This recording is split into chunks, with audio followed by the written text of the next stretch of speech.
On my wedding anniversary, my husband's mistress brought an old woman into the coffee shop and poured coffee all over me in public, calling me a vixen. To protect them, he actually told everyone that I had seduced him first. Okay, I'll play this game to the end. The doorbell rang urgently and jarringly at midnight. I opened the door, and a strong smell of alcohol mixed with a sweet jasmine scent rushed in. My husband, Ethan, was half supported and half carried by his female secretary, Chloe, and collapsed at the door. Ethan's handsome face was flushed with an unnatural redness, his tie was askew, and the top 2 buttons of his shirt were undone, revealing his firm chest. Chloe, beside him, was wearing a tight dress and elaborate makeup, but her eyes held a subtle hint of provocation. She held Ethan's arm, intentionally or unintentionally pressing close to his body. What made my heart clench even tighter was that Chloe was also wearing the same jasmine perfume, exactly the same as the one I smelled in Ethan's car, on the passenger seat,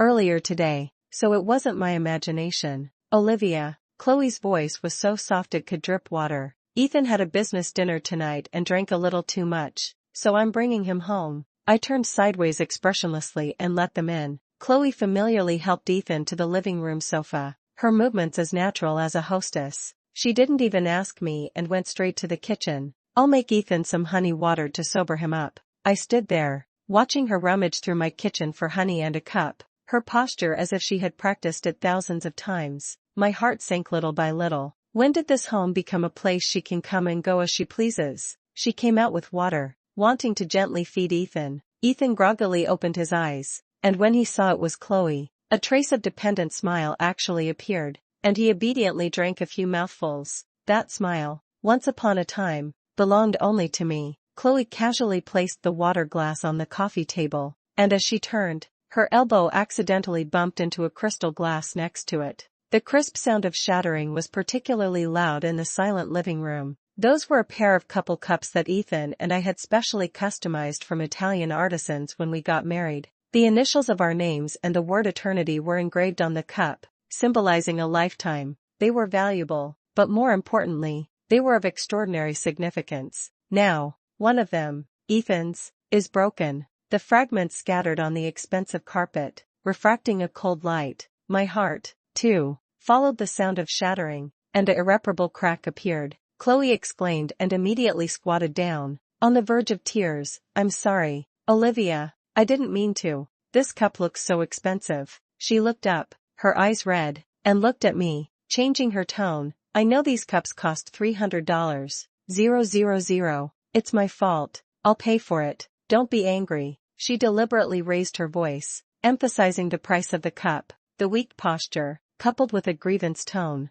was like accusing me of bullying her, the innocent little secretary, by virtue of my status and wealth. She even tried to explain. Tonight, Ethan drank so much to help me fend off the alcohol. Those clients were too difficult. She wanted to shift the responsibility to Ethan and portray herself as a vulnerable victim in need of protection. Fend off alcohol? Countless images flashed through my mind in an instant. In the early days of our startup, we had no money or connections. To attract investment, Ethan drank with clients until he had a stomach hemorrhage. I stayed by his side in the hospital, never leaving, secretly making him nourishing stomach soup. Once, a greasy investor, emboldened by alcohol, tried to take advantage of me. Ethan stood in front of me, taking a punch for me, his eyes bloodshot as he warned the other party, "You can touch me, but touch my wife, and see what happens?" The day we received our first round of funding, he hugged me and solemnly promised in my ear, "Olivia, thank you for enduring hardship with me. I,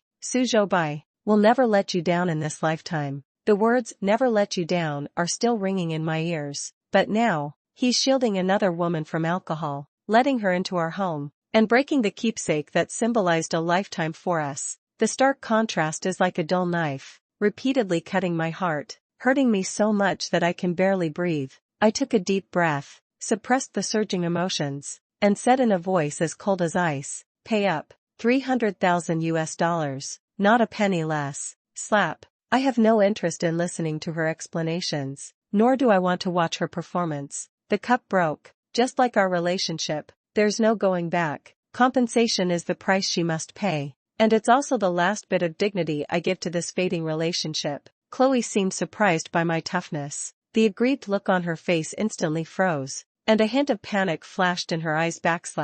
I don't have that much money right now, but I will definitely pay you back. Please believe me. The next morning, I hadn't even gotten out of bed when the doorbell rang again. She had changed into a plain white dress. Her hair was casually pinned up, her face was pale, and the most noticeable thing was the thick bandage wrapped around her right wrist, with blood faintly seeping through. As soon as she saw me, she knelt down with a thump, tears falling like beads from a broken string. Olivia, please, let me go. I will definitely scrape together the money for the cup and pay you back, but I really can't come up with it right now. She held up her injured hand. I went back last night to try to pick up the broken pieces, and I accidentally cut myself. Ethan was very worried when he found out. Is it a feigned injury to gain sympathy, or did she really cut herself picking up the pieces? I don't know, and I don't care. Just then, Ethan came downstairs and saw Chloe kneeling on the ground with her injured hand, and his face instantly darkened. He didn't even glance at the broken pieces of the cup scattered on the carpet,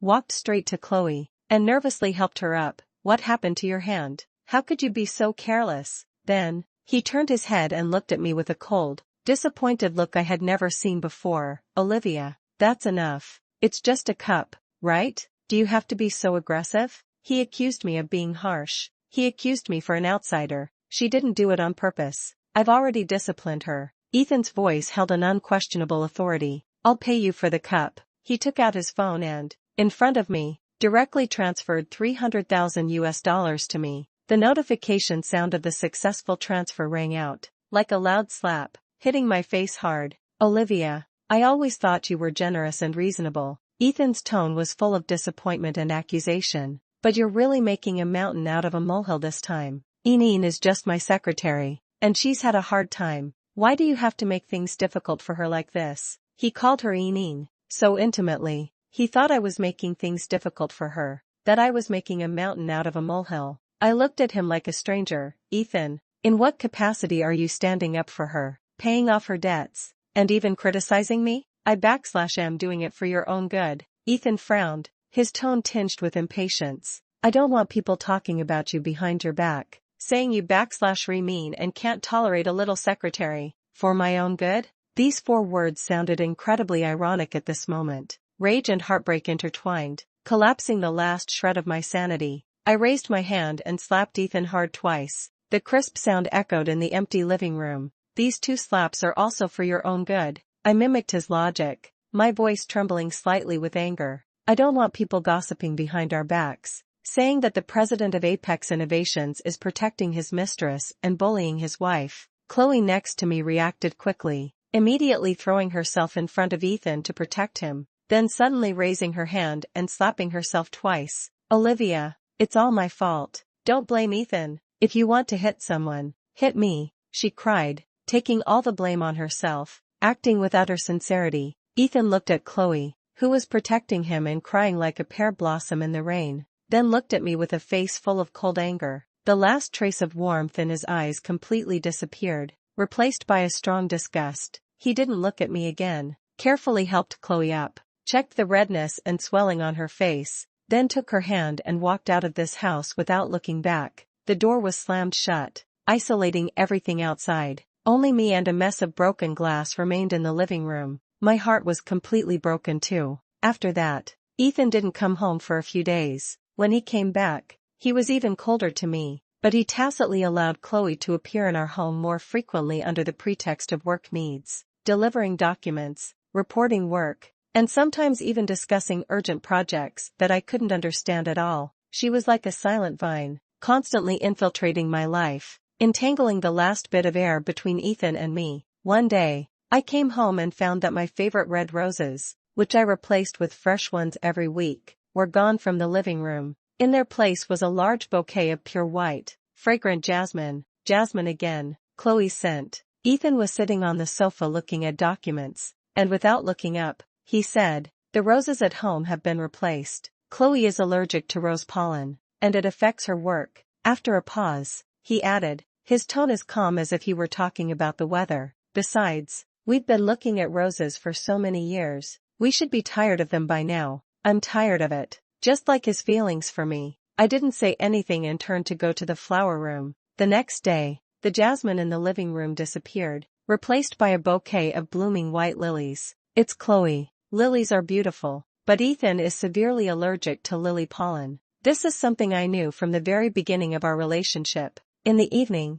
Ethan came home and immediately sneezed several times in a row, his face flushed. He saw the lilies on the coffee table, immediately frowned, looked at me, and said with suppressed anger, "Olivia, you know I'm allergic to lilies. What do you mean by this?" I raised my eyes and looked back at him calmly. "Then do you remember that I like roses?" He looked at the undisguised indifference and alienation in my eyes, and for the first time, he saw genuine indifference on my face. He may have just realized that some things have really changed. After the lily incident, Ethan seemed to notice my complete indifference. It took him several days to recover from the allergic reaction. Maybe it was guilt, maybe it was something else, but he started trying to please me. He stopped letting Chloe come to the house, and even told me that he had fired Chloe. He started acting like he used to, remembering my preferences, buying me the gifts I liked, and saying sweet things. Watching him try to please me clumsily, for a moment, I almost softened. 10 years of feelings. It's not like you can just let go. Maybe he really knows he's wrong, maybe we still have a chance. Just when I was starting to waver, my period arrived. I have severe menstrual cramps, and every time, I'm in so much pain that I feel like I'm dying, drenched in cold sweat. In the past, every time, Ethan would put everything aside to be by my side, make me brown sugar ginger tea, and warm my stomach with a hot water bottle. But this time, I was curled up in a ball in bed in pain and called him. But he told me, "The company has an urgent meeting. I can't get away. Take some painkillers yourself." On the other end of the phone, there was a faint, noisy background sound, which didn't sound like a meeting. Not long after I hung up the phone, I received a message from an unknown number on my phone. I opened it and saw several photos. The background of the photos was a hospital ward. Ethan was sitting by the hospital bed, gently feeding fruit to an old lady lying in the bed. Standing next to him was Chloe, who was supposedly fired, affectionately holding Ethan's arm and resting her head on his shoulder, her face beaming with smiles. Another photo showed Ethan leaning down and placing a gentle kiss on Chloe's forehead. Following the photo was a message, "Sister Olivia, I'm sorry, I sent it to the wrong person." Signed, Chloe. Sent it to the wrong person? What a clumsy provocation. She just wanted me to know that when I was in agonizing pain and needed him the most, my husband was by another woman and her family's side, playing the role of a gentle and considerate good man. At that moment, all the softness and hesitation vanished like smoke. The physical pain was far less than the piercing pain of my heart being instantly torn apart. The lies were completely exposed, and the bloody wound of betrayal was laid bare before my eyes. I finally understood completely that there was no longer any possibility between Ethan and me. In the evening, Ethan came back, carrying the scent of hospital disinfectant. He pretended to be nonchalant and asked me, "Are you feeling better?" The company was so busy today.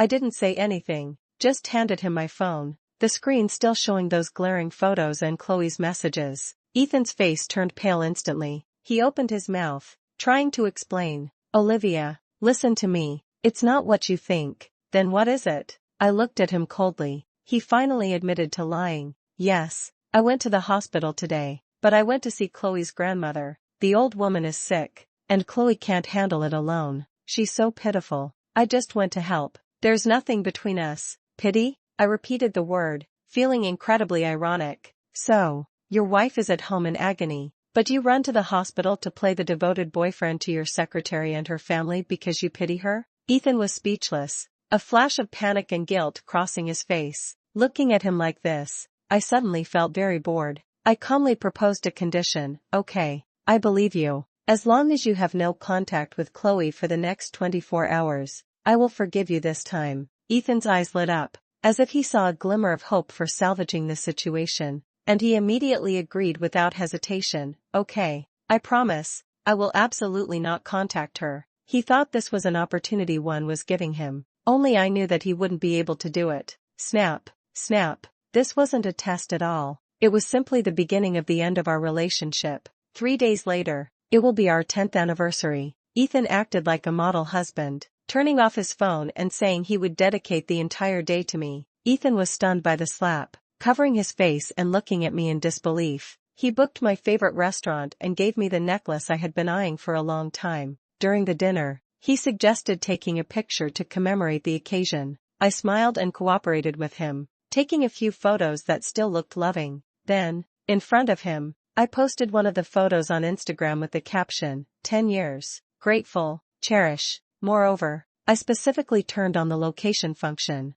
the location being this high-end cafe that requires booking a month in advance. Less than half an hour after the photo was posted, the door of the cafe was pushed open abruptly. Chloe supported an old lady who looked sickly but had exceptionally sharp eyes, and stormed in aggressively. That old lady was the one in the photo that day, the one Ethan was feeding fruit to, Chloe's grandmother. As soon as the old lady saw me, she pointed at my nose and started to curse, "You shameless vixen, seducing someone else's husband, ruining someone else's family. Have you no shame?" Her voice was sharp and shrill, instantly attracting the attention of everyone in the cafe. Ethan's face changed drastically, and he immediately got up to stop her. Chloe took the lead, grabbed Ethan, and cried to her grandmother, "Grandma, don't get excited. Your health is not good. It's not Olivia's fault. It's my fault." The old lady didn't listen at all, but became even more agitated, pointing at Ethan and scolding, "You heartless bastard. Our Enine is so good to you, yet you are still entangled with this vixen.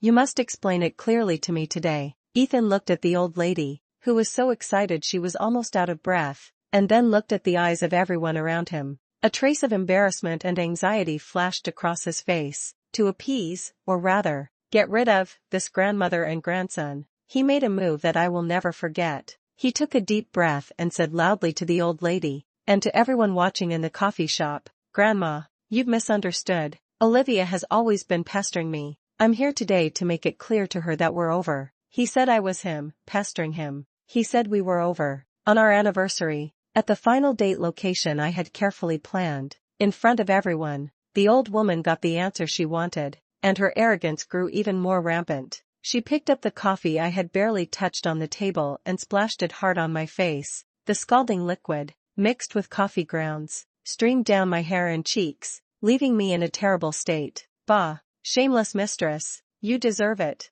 The old lady spat and continued to curse with all sorts of nasty words, engaging in blatant personal insults. The surrounding diners took out their phones to film, and the sounds of discussion, accusations, and even a few excited jeers pricked at me like countless needles. Among them seemed to be a somewhat famous internet celebrity, who was live-streaming this drama of the original wife of a wealthy family fighting the mistress. Ethan didn't even look at me, but was only anxious to appease his future mother-in-law, who was supposedly not feeling well. He pulled Chloe, who was still sobbing and playing the role of a delicate white lotus, and hurriedly left the cafe with the old lady, leaving me alone to endure the humiliation and gawking of the entire room. As expected, that evening, the carefully edited video went viral on all major social media platforms and short video apps. In the video, I became the hysterical, clingy ex-wife, while Chloe was portrayed as the aggrieved and forbearing victim publicly humiliated by the original spouse.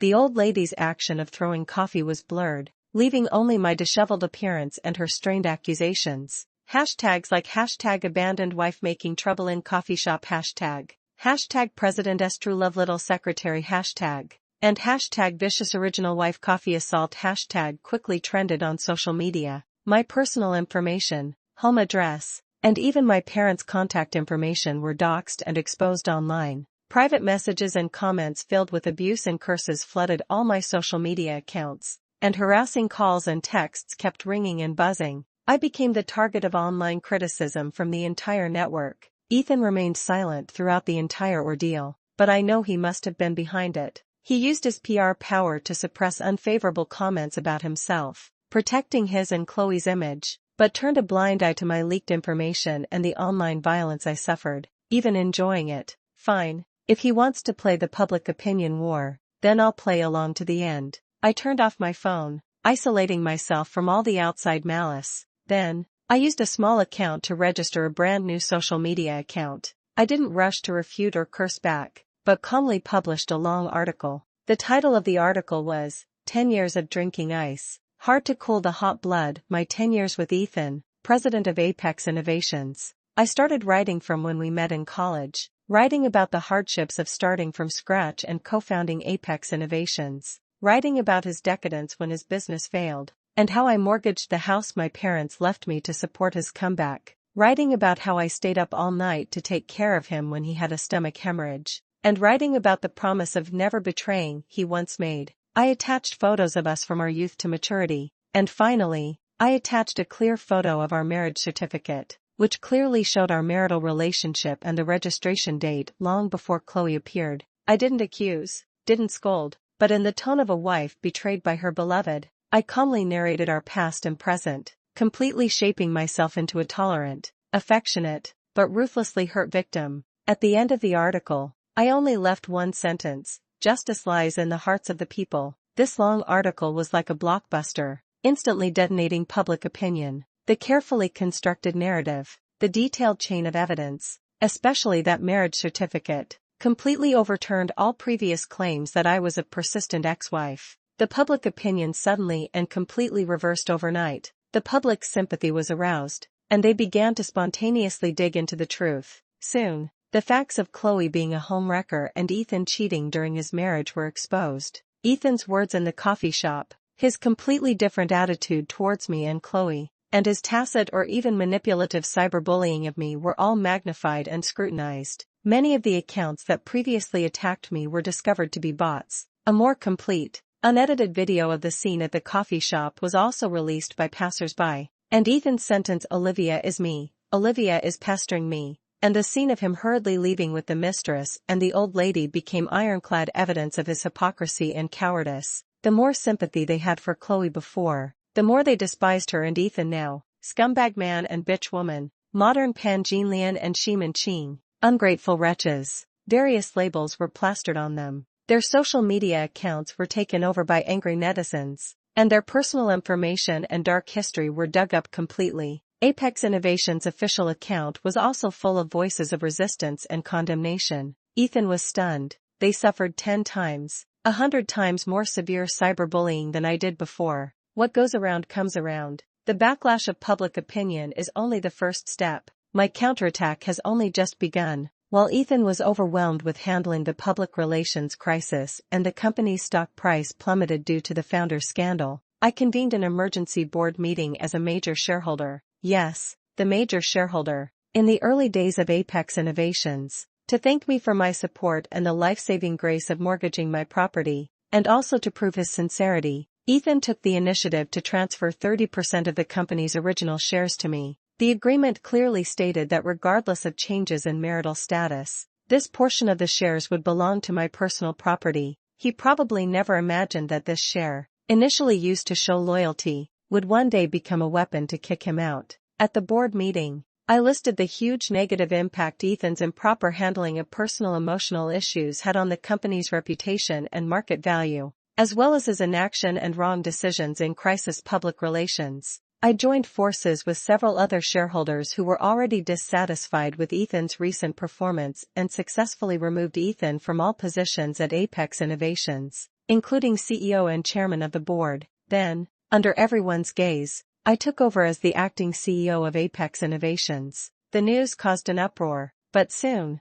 as I quickly introduced a series of measures to stabilize morale and reshape the brand image, and announced several favorable new cooperation plans, the company's stock price miraculously began to rebound. With a decisive and vigorous attitude, I proved my ability to the market. The products that were originally unsaleable due to the scandal, after I personally appeared in a set of promotional photos and combined them with my image of / independent woman / and / rebirth from the ashes / for marketing, actually saw a surge in sales and became a phenomenal hit. The mistress of Apex Innovations has changed. After the company stabilized, I formally filed for divorce from Ethan. When the lawyer's letter was sent to his temporary apartment, he didn't respond at all. On the contrary, Chloe couldn't hold back and took the initiative to find me at the coffee shop downstairs from my company. She looked a lot more haggard, but her eyes still held resentment and bitterness. "Olivia, don't be so proud. So what if you snatched the company?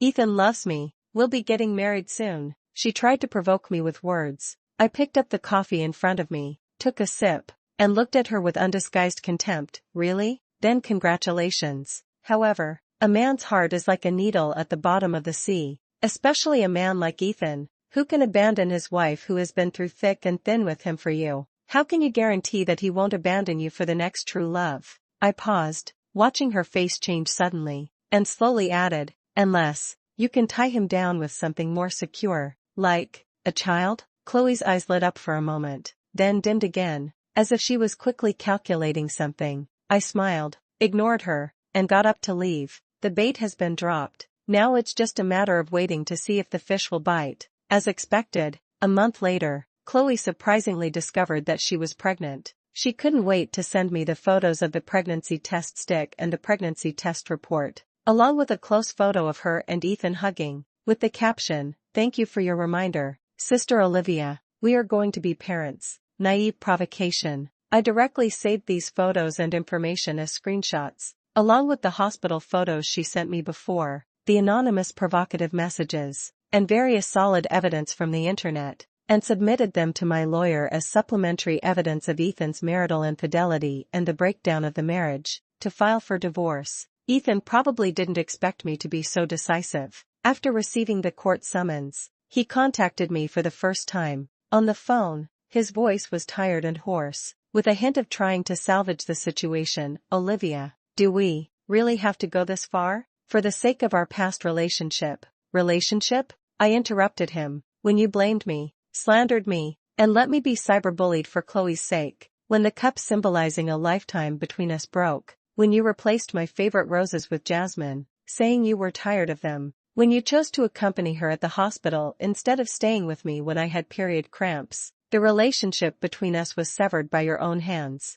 It was your own choices that led to today's outcome." Ethan. On the other end of the phone, there was a long silence. The divorce proceedings went smoothly, perhaps knowing he was in the wrong, or perhaps having his edges smoothed out by the dual blows of public opinion and his career. Ethan raised no objections. In terms of property division, he even proactively offered to leave with nothing. Maybe it was a last shred of guilt, maybe a sense of nothing to lose, or perhaps he wanted to retain a bit of laughable dignity at the end. I didn't refuse. The shares he gifted me initially were my premarital personal property, and the wealth we created together after the marriage, he had already lost the right to possess from the moment he chose to betray me. I accepted his proposal to leave with nothing, taking all the properties, savings, and complete control of Apex Innovations under our names. He left the business empire we had built together with nothing, and he also left my life. Without the support of wealth and status, Ethan and Chloe's true love quickly faded in the trivialities of reality. Without the president's aura,